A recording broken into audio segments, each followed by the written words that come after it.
officials or intelligence community officials that the stories are true, and I consider it to be so. And it means one thing.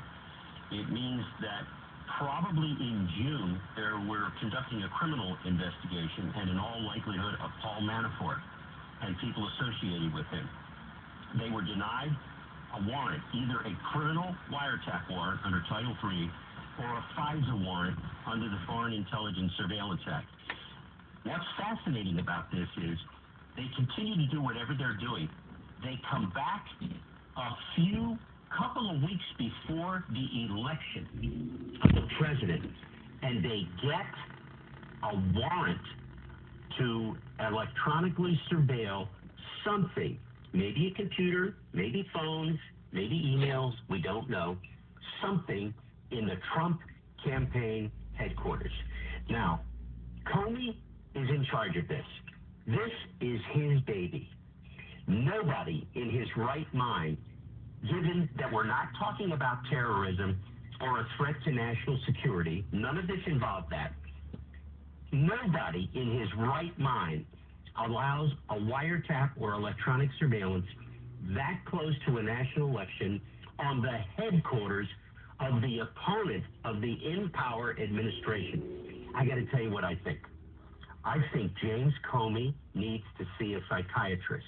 I think the man is out of control.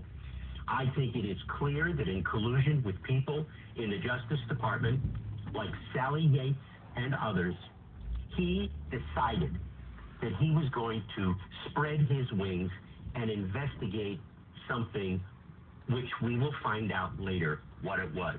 But this smells and stinks, particularly because of all the leaks of classified information, all of which are felonies. I assume, I hope, and I pray that Jeff Sessions' people, who are now running the place, Rod Rosenstein shortly, are impaneling grand juries to look at this.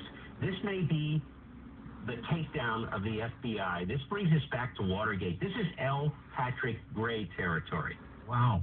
What a powerful statement. Jay Sekulow, do you agree with all that? No, I do, and let me take it in the logical sequence. You talked about the timing of this, which is, bizarre to say the least, but let's assume that they did eventually get this warrant from the FISA court to do some type of, even if it was limited surveillance.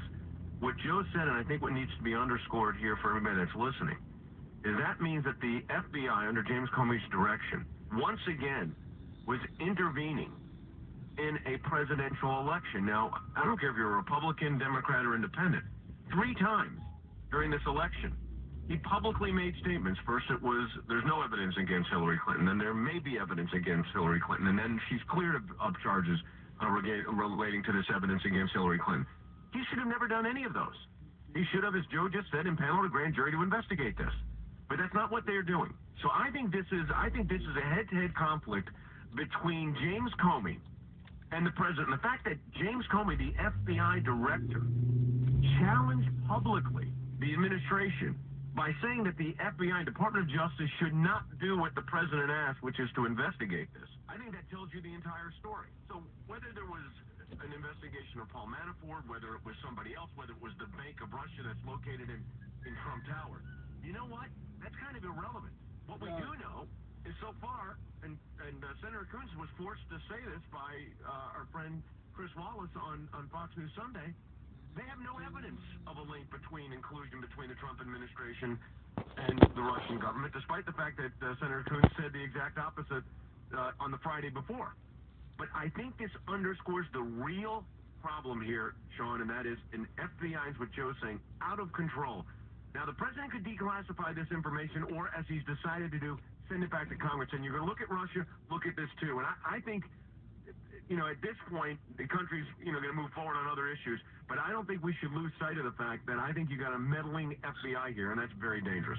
We have a lot of ground to cover. We're going to continue for the hour with Jay Sekulow and Joe DeGenova. We're not going to race through this. One of our top stories today, we have a new executive order, by the way, by the president.